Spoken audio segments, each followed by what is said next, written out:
सभी समय से हारे।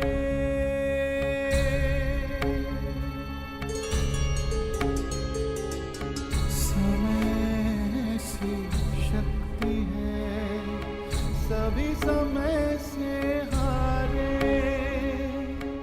राजा हो या रंक सभी बनते रहे बेचारे।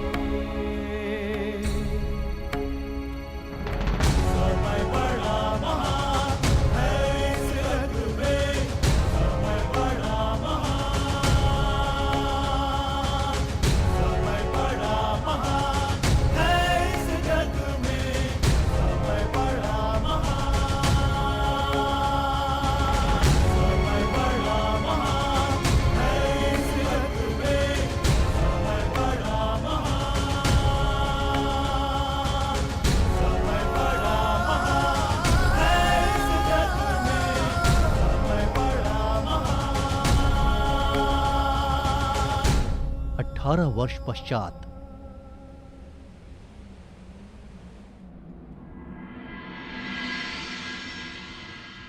तो कुरुकुल की अगली पीढ़ी अपना प्रशिक्षण पूर्ण कर चुकी है धर्मराज। जी माधव, परीक्षित और वृषकेतु दोनों ने दीक्षा प्राप्त कर ली। अब सत्ता को अगली पीढ़ी में हस्तांतरित करने का समय आ गया। परंतु माधव महाराज,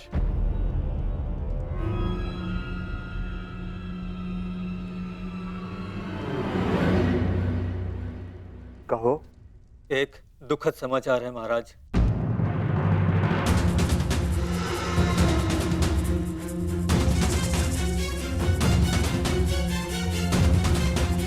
अभयदान दिया, बोलो क्या समाचार है? राजमाता कुंती। क्या हुआ है माता कुंती को?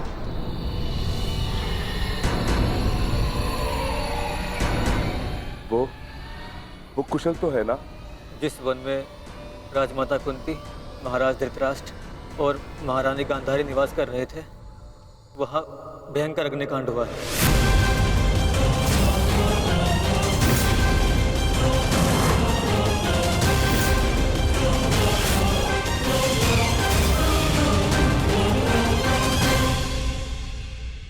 और वो तीनों जलकर भस्म।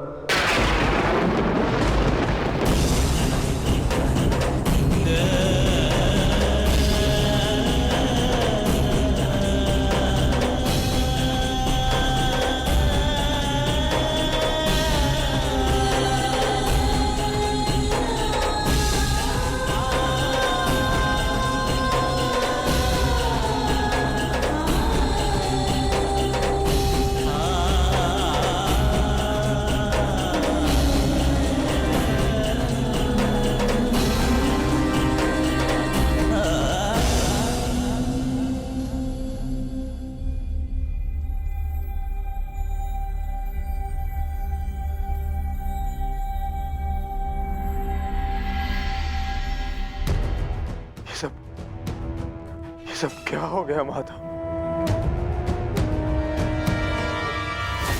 अचानक इस बात क्या हो गया?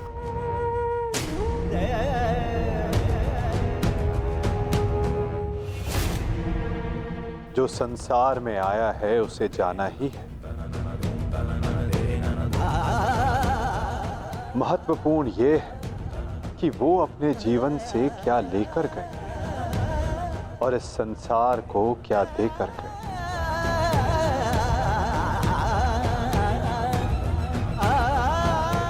एक वृक्ष की जब पत्तियां झड़ती हैं तो वो वृक्ष पत्तियों के झड़ने का शोक नहीं मनाता, अपितु नई पत्तियों का स्वागत करता है, नवजीवन को आगे बढ़ाता है।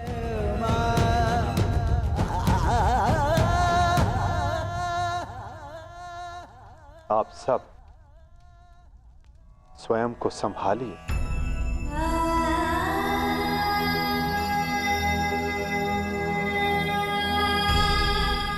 आप स्वयं को संभालो।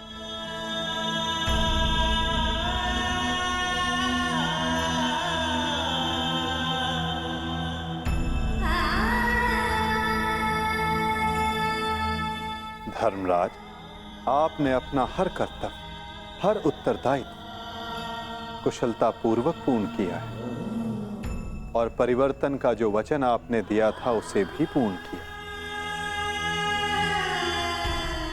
और अब ये समय दुख मनाने का नहीं, अपितु अपना उत्तरदायित्व पूर्ण करने का है धर्मराज।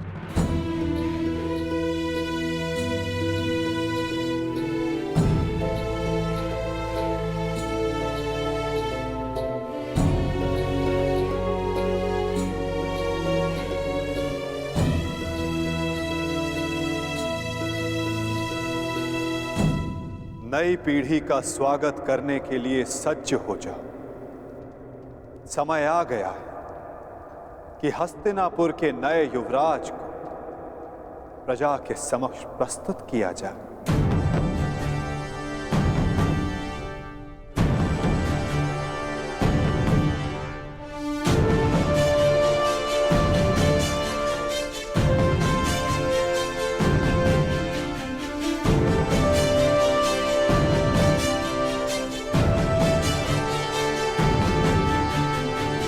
समय आ गया है कि हस्तिनापुर की ये सभा कुरुवंश की आने वाली नई पीढ़ी का स्वागत करे।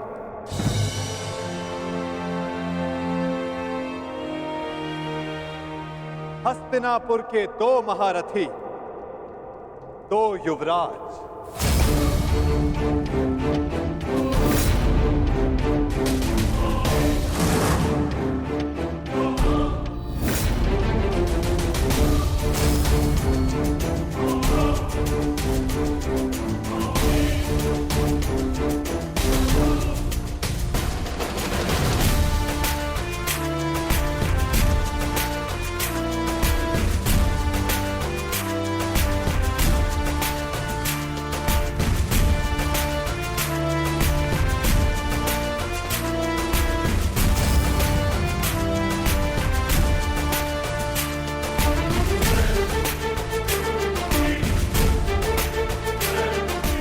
जिन्हें पांडवों ने स्वयं अपनी युद्ध कला के ज्ञान से प्रशिक्षित किया है, जिन्हें महाधनुधर अर्जुन ने धनुर्विद्या सिखाई,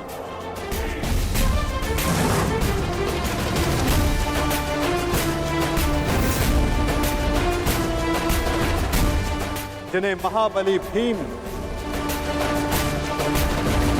शक्ति और गदा युद्ध में पारंगत किया, जिन्हें नकुल सहदेव ने खड़ग युद्ध में प्रशिक्षित किया, जिन भावी सम्राटों को धर्मराज युधिष्ठिर भाले के प्रहार के साथ साथ धर्म के ज्ञान का आधार भी दिया है।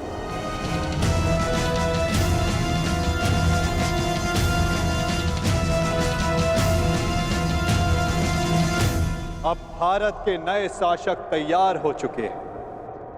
धर्म स्थापना के लिए नई पीढ़ी सज्ज हो चुकी है।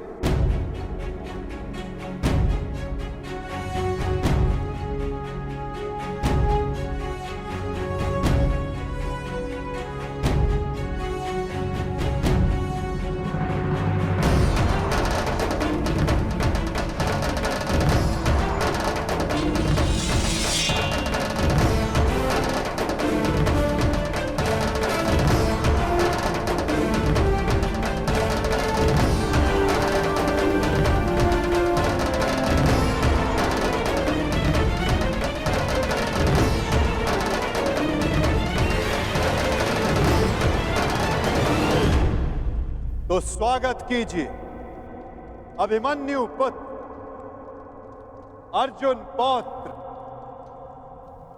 युवराज परीक्षित का।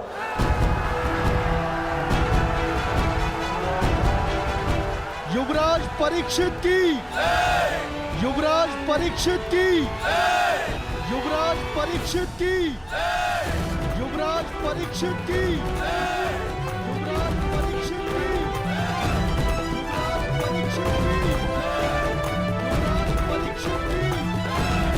युवराज परीक्षित की।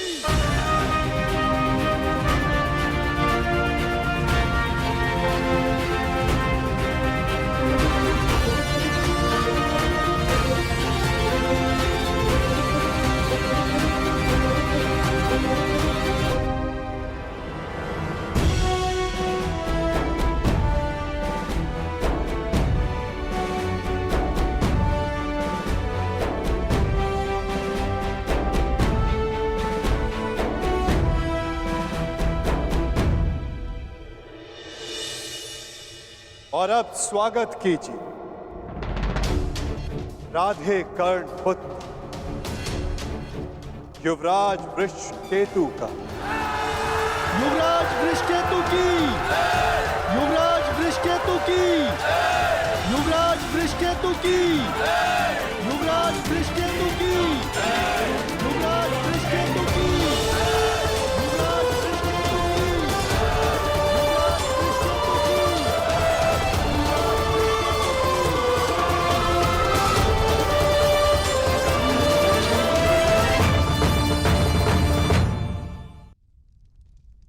और अब स्वागत कीजिए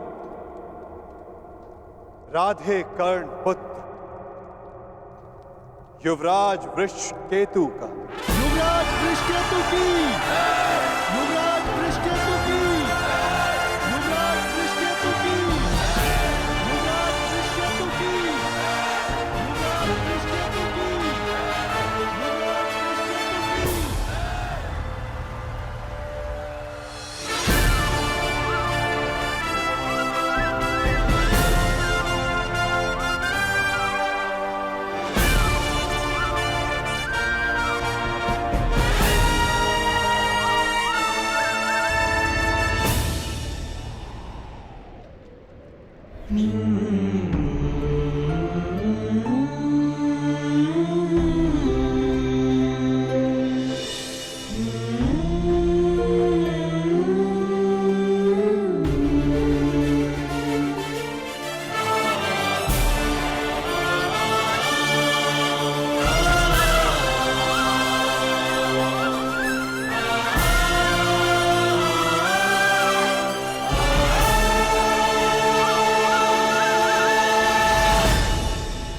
इन्होंने अपना कर्तव्य पूर्ण किया धर्मराज, अब आप अपना कर्तव्य पूर्ण करें।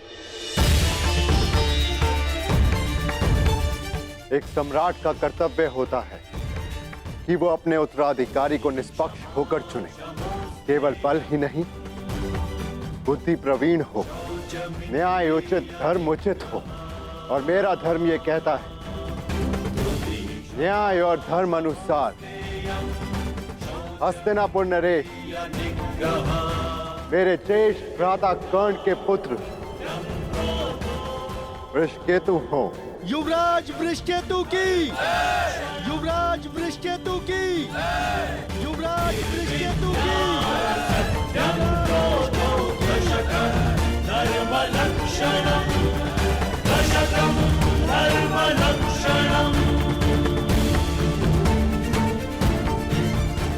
काकाश्री, मेरे लिए ये मान्य नहीं।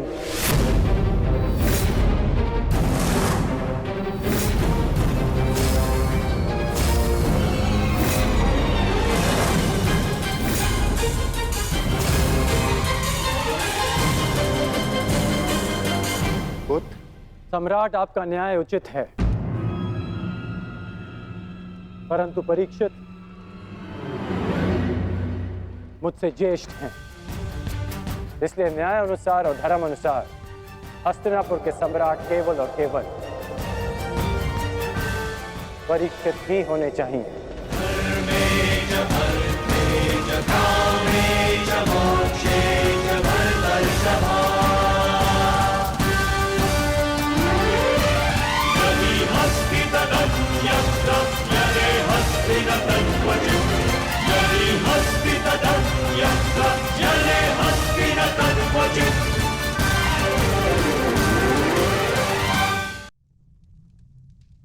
परंतु पुत्र, अद्भुत वृषकेतु, ये त्याग केवल कर्ण पुत्र ही कर सकता है।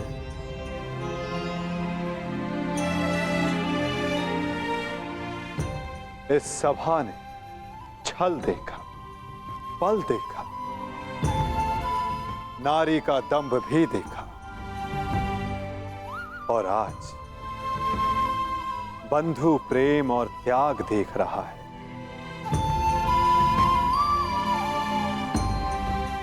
सच में परिवर्तन का जो स्वप्न अंगराज कर्ण ने वर्षों पूर्व देखा था, वो परिवर्तन आज दिख रहा है।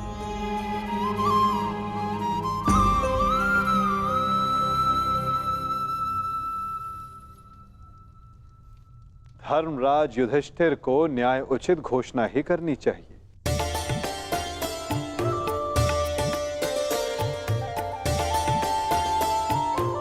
जैसी आपकी आज्ञा माधव।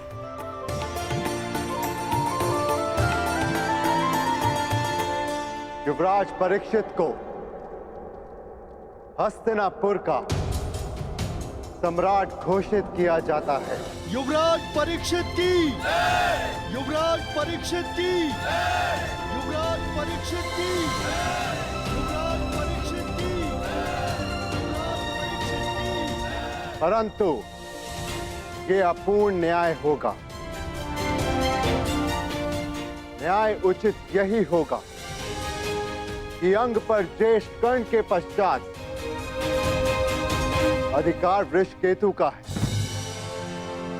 और मैं वृषकेतु को अंग का नया राजा घोषित करता हूं। महाराज वृषकेतु की, महाराज वृषकेतु की, महाराज वृषकेतु की। और अंग के साथ साथ इंद्रप्रस्थ भी वृषकेतु के नियंत्रण में होगा। अंगराज वृषकेतु की, अंगराज वृषकेतु की, अंगराज वृषकेतु की।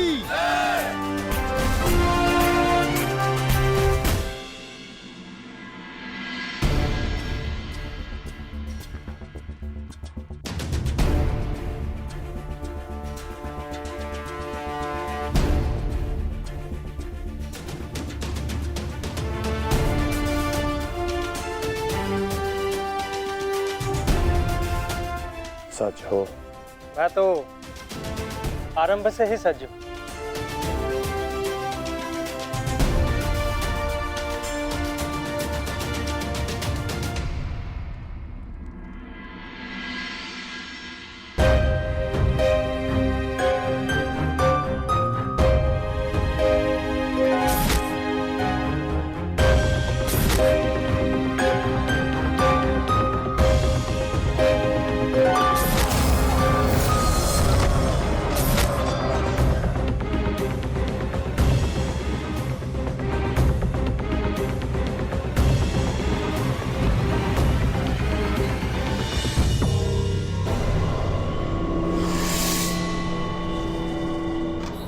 माधव, मुझे जाना होगा पार्थ।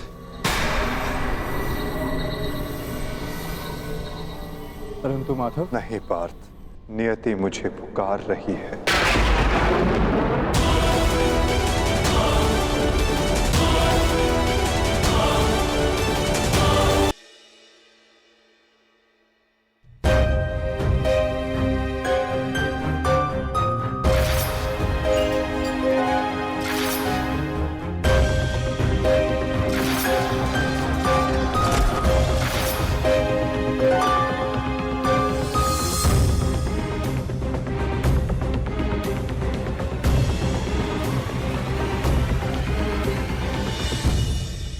माधव, मुझे जाना होगा पार्थ।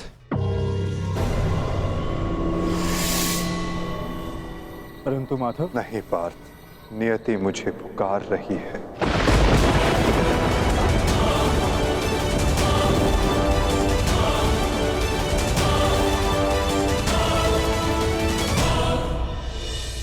माधव,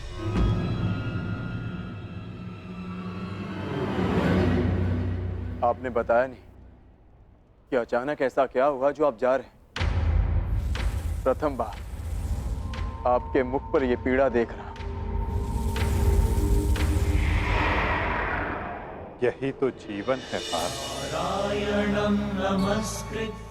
आनंद के साथ पीड़ा, अंधकार के साथ प्रकाश, उत्थान के साथ पतन और निर्माण के साथ विनाश कहीं ना कहीं जुड़ते ही हैं पार्थ।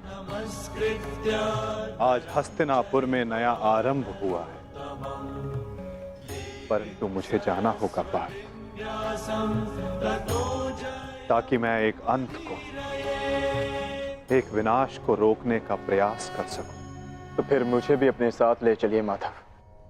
महाभारत में आपने मेरा मार्गदर्शन किया था और अब आपके मार्ग पर चलना मेरा अधिकार है। नहीं पार्थ, मैं तुम्हें छोड़कर नहीं जा सकता। तो फिर मुझे भी अपने साथ ले चलिए माधव। महाभारत में आपने मेरा मार्गदर्शन किया था और अब आपके मार्ग पर चलना मेरा अधिकार है। मैं तुम्हें छोड़कर नहीं जा सकता। महाभारत में आपने मेरा मार्गदर्शन किया था और अब आपके मार्ग पर चलना मेरा अधिकार है। अवश्य पार्थ, ये तुम्हारा अधिकार है, किंतु ये यात्रा केवल मेरी है पार्थ। ये कर्तव्य केवल मेरा है और मुझे इस यात्रा को अकेले ही पूर्ण करना होगा।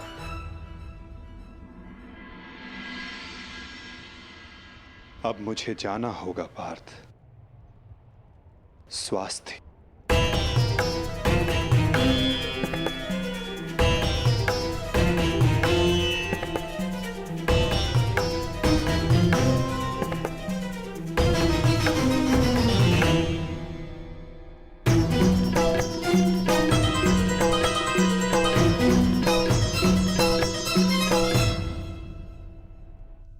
ये क्या कह रहे हो अर्जुन?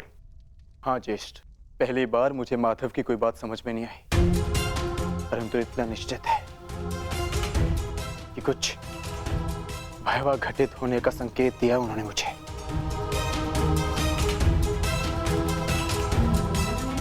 मैं आपकी आज्ञा लेने आया हूं ज्येष्ठ। मुझे द्वारका जाना होगा।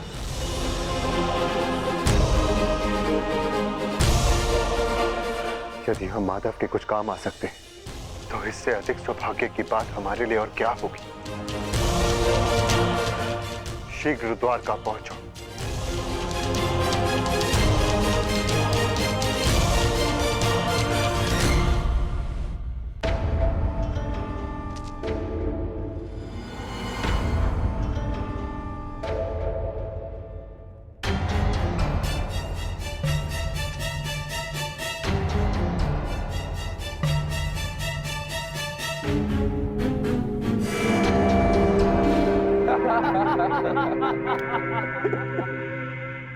जन्मदिन की बधाई हो मित्र। कृतवर्मा, स्वागत है तुम्हारा। तुम्हारी ही प्रतीक्षा हो रही थी। वाह, क्या अद्भुत प्रबंध है। इतना सुंदर भोज मैंने कभी नहीं देखा। वाह। काहे का भोज मित्र? ऐसा प्रतीत होता है अद्भुत भोज किए हुए जैसे एक युग बीत चुका है। ताऊ श्री ने संपूर्ण द्वारिका में मदिरा पान और उसके विक्रय पर प्रतिबंध लगा रखा है। अगर मदिरा मिल जाती तो आनंद आ जाता। परंतु मित्र, उसके पीछे बलभद्र का कारण उचित था। ऋषि के श्राप का प्रभाव तो तुम देख ही चुके हो। उसने जो कहा वैसा ही हुआ। तुम्हारे गर्भ से मूसल का जन्म हुआ और श्राप था कि उस मूसल से यादवों का अंत होगा। और आज उस श्राप का प्रभाव उस मदिरा पर लगी रोक ने ही रोक रखा है मित्र। कृतवर्मा, प्रतीत होता है कि तुम मेरे पूजनीय पिताश्री के साथ रह रहकर प्रवचन देना सीख गए। वो मूसल नष्ट हो चुका है। ताऊ श्री ने स्वयं उसका चूर्ण बनवाकर सागर में बहा दिया। यदि आज मदिरा मिल जाती तो आनंद ही आ जाता। यदि कुमार आदेश दे तो जन्मदिन की भेंट प्रस्तुत करूं। बलभद्र से छिपाकर काशी से मदिरा मंगाई है।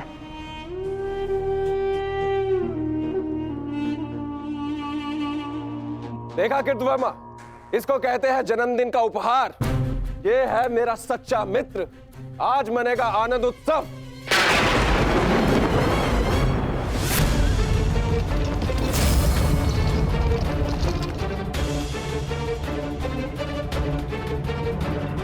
ये मेरे जन्मदिन पर मेरे मित्रों के नाम।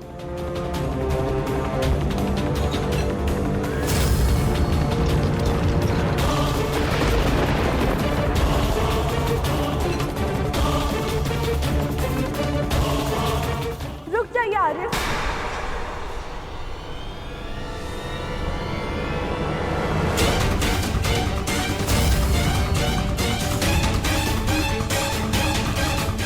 जब काल सामने खड़ा तो उसे जाने को नमस्कार किया जाता, उसका आलिंगन नहीं किया जाता।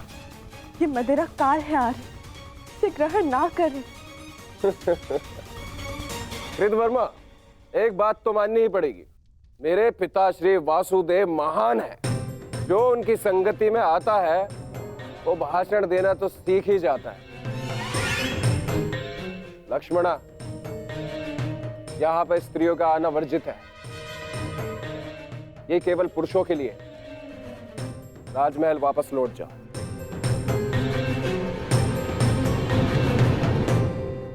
पुरुषों में मेरे अर्धांग भी है आर्य, जो स्वयं ही काल के गाल में जाने के लिए प्रस्तुत हो रहे, परंतु मैं ऐसा नहीं होने दे सकती।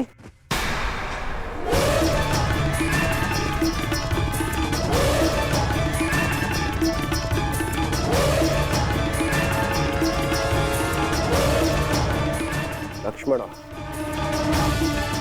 तुम हस्तिनापुर से हो और इस बात की साक्षी हो कि जब स्त्री पुरुष के मत के सामने क्रोध बनकर खड़ी हो जाती है तो उसके परिणाम अच्छे नहीं होते। जाओ यहां से, राजमहल वापस लौट जाओ।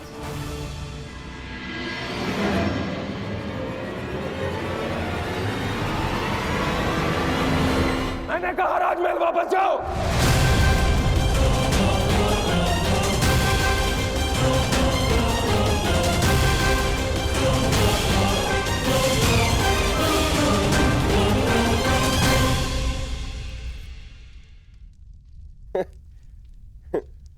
शुभ कार्य में विघ्न आते ही है मित्रों।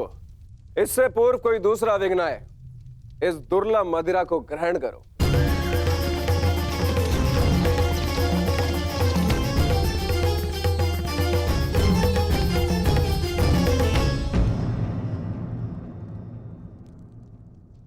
लक्ष्मणा, तुम अपने अश्रु मुझसे नहीं छुपा सकती हो। क्या हुआ पुत्री? क्या ताम ने तुमसे कुछ कहा? यदि वो कुछ कह देती तो मैं सह लेती ज्येष्ठ पिताजी। तो वो जो करने जा रहे, वर्षों पूर्व साधु ने जो श्राप दिया था पूर्ण होने जा रहा है पिताजी। यादवों का विनाश रोकिए।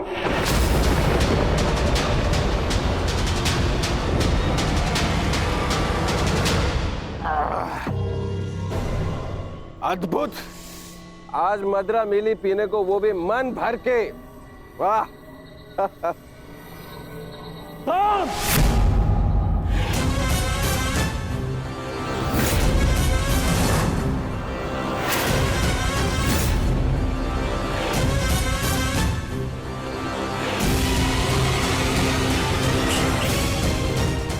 मैंने मद्यपान निषेध किया था। द्वारका के अंदर मदिरा लाने का साहस कैसे किया तुमने साम? तुम युवराज हो, द्वारका के अगले राजा, तुम्हें ये सब शोभा नहीं देता है। और तुम सब साम के मित्र हो ना, तुम्हारा कर्तव्य है यदि युवराज के पद अनुचित मार्ग पर जाए तो उन्हें अनुचित मार्ग पर जाने से रोके, उचित मार्ग दिखाए। और तुम लोग स्वयं उसे अनुचित मार्ग पर जाने दे रहे हो, कैसे? ताऊश्री, जो कहना है मुझसे कहिए। इनसे क्या बात कर रहे हैं जो आपकी आंखों में आंखें नहीं मिला सकते? इनसे प्रश्न करके क्या लाभ? लज्जा नहीं आती तुम्हें साम? बड़ों की आज्ञा तुमने सदा ही टाली है, अब राज आज्ञा का भी उल्लंघन करने लगे। क्या ताऊश्री, हर बात पे रोक टोक। क्या किया आपने अपने समस्त जीवन में? हाँ? दूध पिया और माखन खाया। ताऊश्री, अरे ताऊश्री, मदिरा तो चक्कर देखिए। जीवन का वास्तविक आनंद तो इसमें है। आप मदिरा पिएंगे तो आपको भान हो जाएगा कि अपने अनुज के दाव बनने के अतिरिक्त भी इस जीवन में और बहुत कुछ है। बड़े होकर जन्म लिया आपने, मदिरा पीजिए। अपने बड़े होने के पद का और उसकी शक्ति का भी भान हो जाएगा आपको। लीजिए। दाम!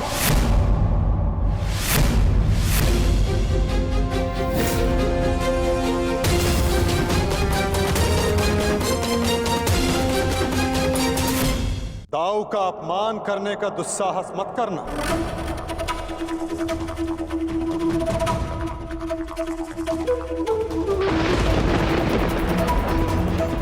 परिहास और उपहास में अंतर होता है साम।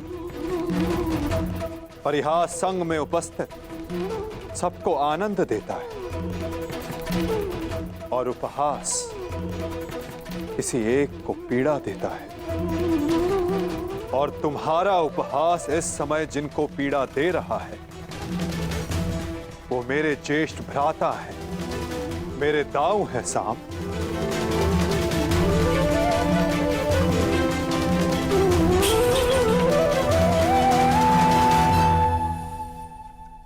और मैं कौन हूं? हाँ? कौन हूं मैं? पुत्र या कुपुत्र? आपको तो सदैव अभिमन्यु जैसा पुत्र चाहिए था। कभी उसे मामा बनकर सिखाया तो कभी मित्र और सखा बनकर पांडवों को संभाला, परंतु ये भूल गए कि आपका भी एक पुत्र है। स्मरण है आपको? स्मरण है? नहीं, आपको स्मरण है। आपको स्मरण है कि आज आपके पुत्र का जन्मदिन है, परंतु ये भूल गए कि आज के दिन अपने पुत्र से प्रेम से मिलने आना चाहिए, ना कि इस प्रकार कटु मुख बनाकर।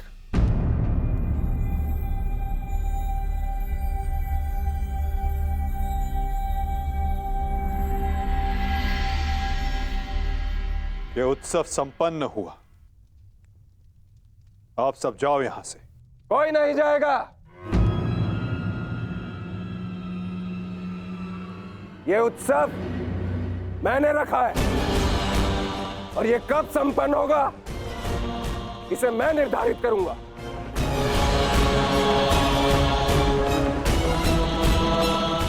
तुम इस समय मदिरा के मध्य में हो साम।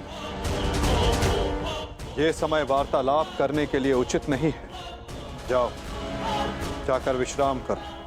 कहीं ऐसा ना हो कि संपन्न होने के स्थान पर इसका समापन हो जाए।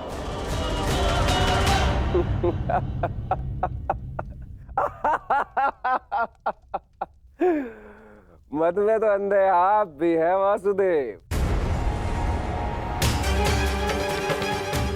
महाभारत की विजय का मत अभी आपके सर से उतरा नहीं है वासुदेव।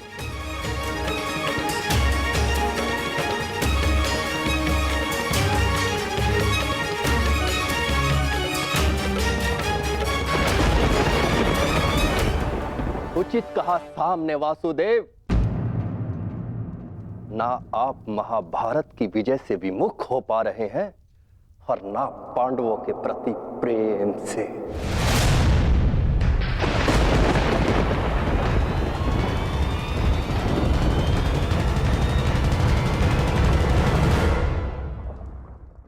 पांडवों से इतना प्रेम था आपको कि अपने ही यादव कुल का ध्वंस कर बैठे।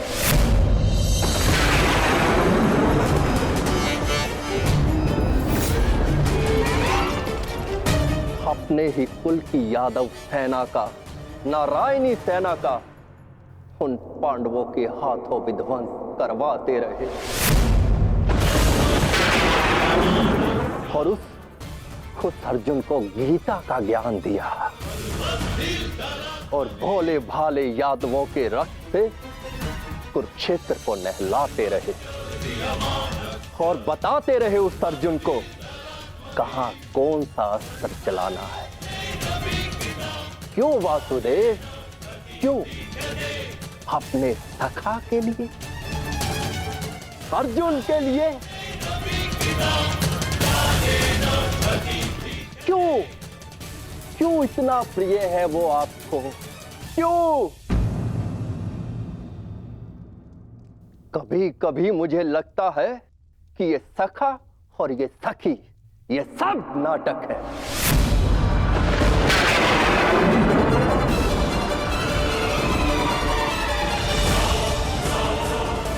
प्रतीत होता है जैसे पंचाली के छठे पति आप स्वयं हैं।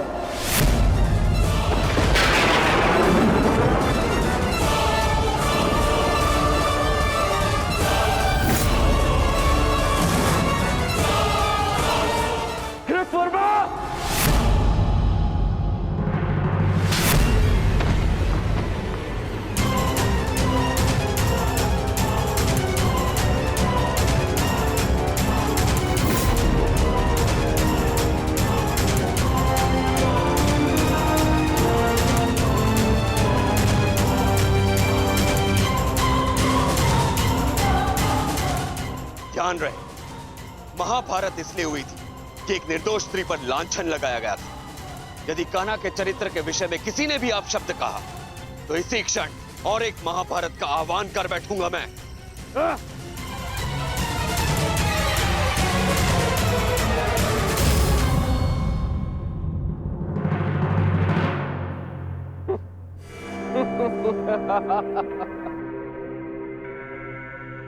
वाह, प्रेम हो तो ऐसा, भाई हो तो ऐसे।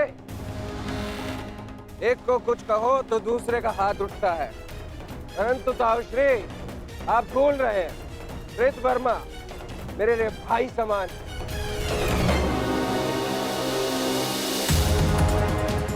एक तो आप मेरे जन्मदिन पर बिना आमंत्रण के यहाँ पहुंचे, और दूसरा मेरे मित्र पर आपने हाथ उठाया। इस दुस्साहस का दंड आपको अवश्य मिलेगा। सावधान साम।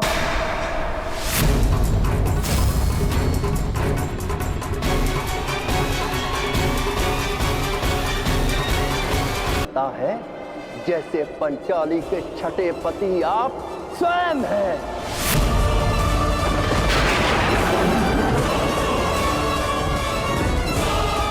कृतवर्मा!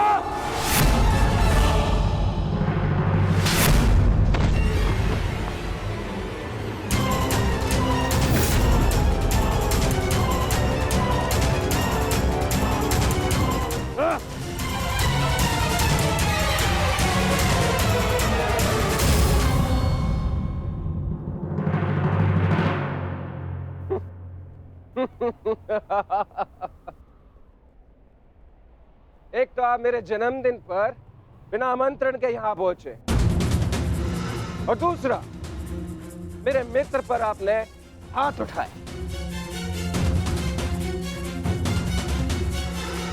इस दुस्साहस का दंड आपको अवश्य मिलेगा। सावधान साम।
आज से ठीक 1 सप्ताह के पश्चात तुम्हारे पेट से मूसल ही उत्पन्न होगा, जो तुम्हारे वंश के विनाश का कारण बनेगा।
देती हूँ कि जिस प्रकार तुमने मेरे कुल का अंत किया है, उसी प्रकार तुम्हारे कुल का अंत भी होगा। तुम्हारा कुल भी ऐसे ही आपस में लड़कर नष्ट हो जाएगा।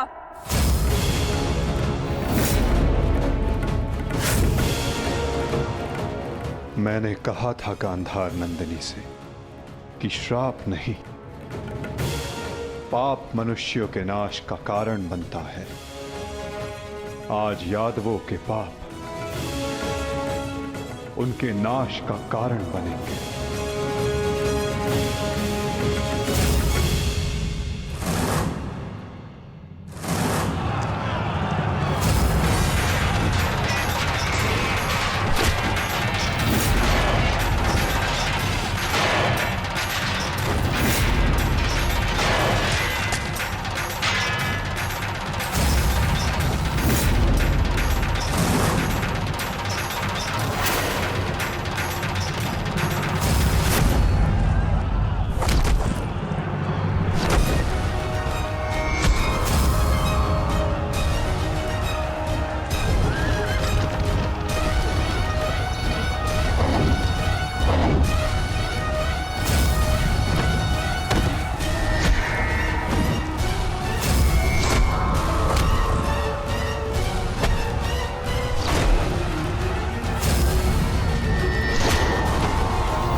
ये हमसे क्या हो गया कान्हा? हमने अपने ही कुल का नाश कर दिया। नहीं दाऊ, मनुष्य का विनाश उसके पाप कर्मों से होता है। यही नियति है और यादवों ने अपनी नियति स्वयं चुनी। जब जब मनुष्य अपने भीतर मद, दांभ और क्रोध को जगाएगा, तब तब वो ऐसे ही भूमि पर सो जाएगा।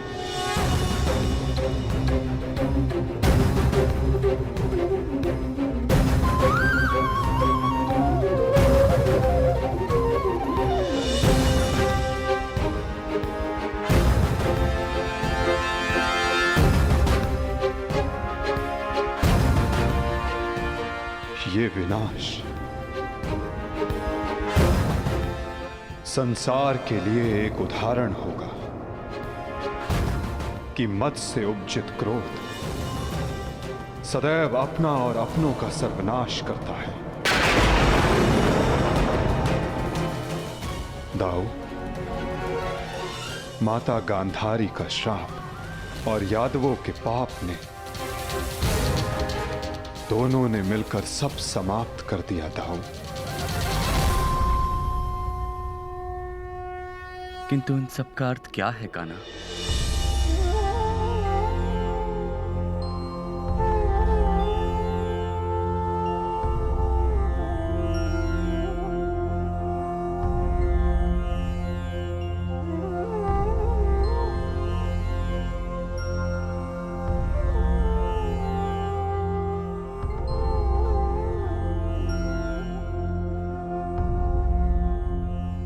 इसका अर्थ यह है दाऊ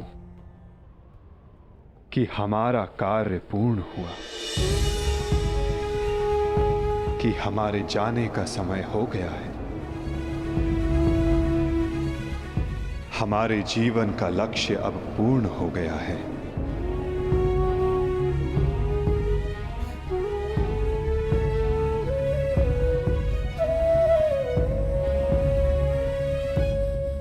जब अंत आ रहा है तो प्रारंभ से हो। प्रारंभ से ही मैं श्री हरि का सेवक रहा हूं, तो अंत भी उनके चरणों में ही हो।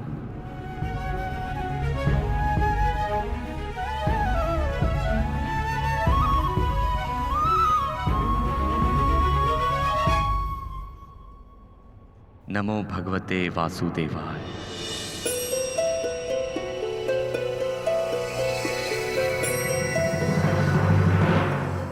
जब अंत आ रहा है तो प्रारंभ से हो। प्रारंभ से ही मैं श्री हरि का सेवक रहा हूं, तो अंत भी उनके चरणों में ही हो।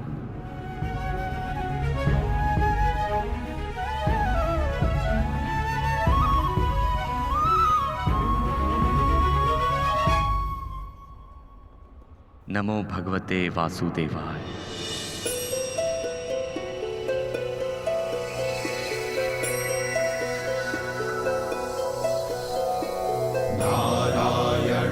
नमस्कृत्य नरं चैव नरोत्तमं देवीं सरस्वतीं व्यासं ततो जयम् उदीरयेत्।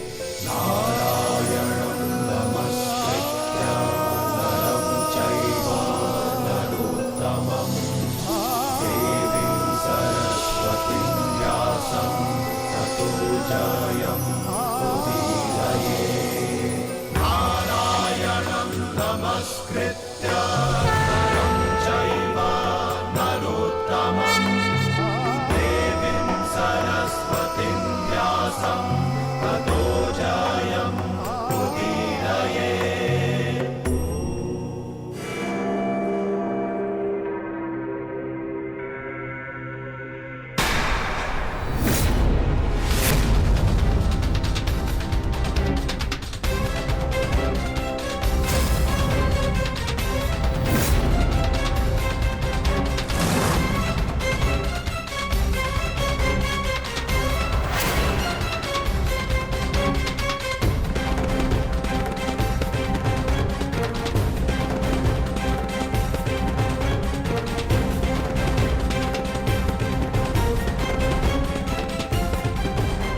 हे ईश्वर, ये कैसा नरसंहार है? कहीं माधव इसी अंत की बात तो नहीं कर रहे थे? परंतु माधव है कहां? माधव कहां हैं आप?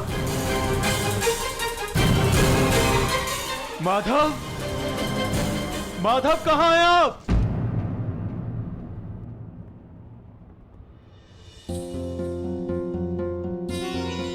ये तो माधव के चरण चिन्ह है।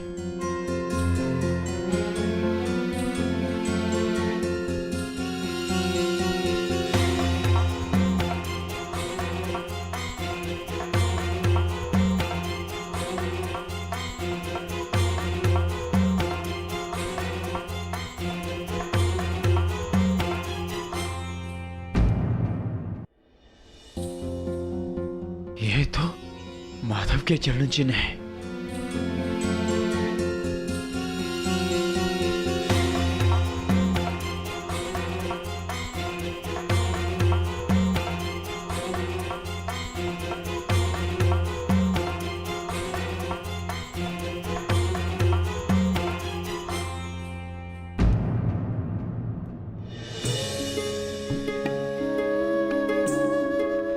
माधव,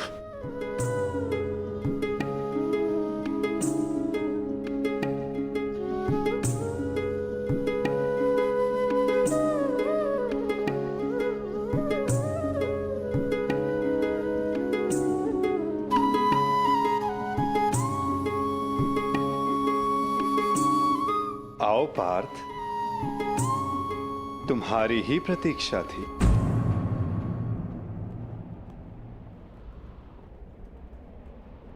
तुम्हें आना ही था, क्योंकि मेरे जाने का समय हो गया है।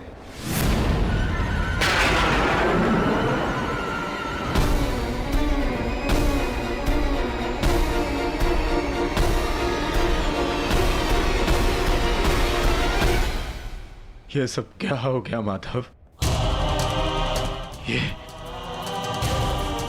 ये विनाश कैसा? हर प्राणी के जीवन का एक कारण होता है, एक लक्ष्य होता है पार्थ, और उस लक्ष्य के पूर्ण हो जाने के पश्चात उसका सृष्टि में रहना संतुलन बिगाड़ता है। कुरुक्षेत्र के युद्ध में जो शक्ति शेष रह गई थी, वो संतुलन बिगाड़ रही थी पार्थ। जब शक्ति के साथ उत्तरदायित्व का भान ना हो तो मनुष्य पापी बन जाता है, और यादवों के अंत के साथ उस पाप का भी अंत हुआ पार्थ। सदैव स्मरण रखना पार्थ, बिना उत्तरदायित्व के भान के शक्ति सदैव विनाश लाती है।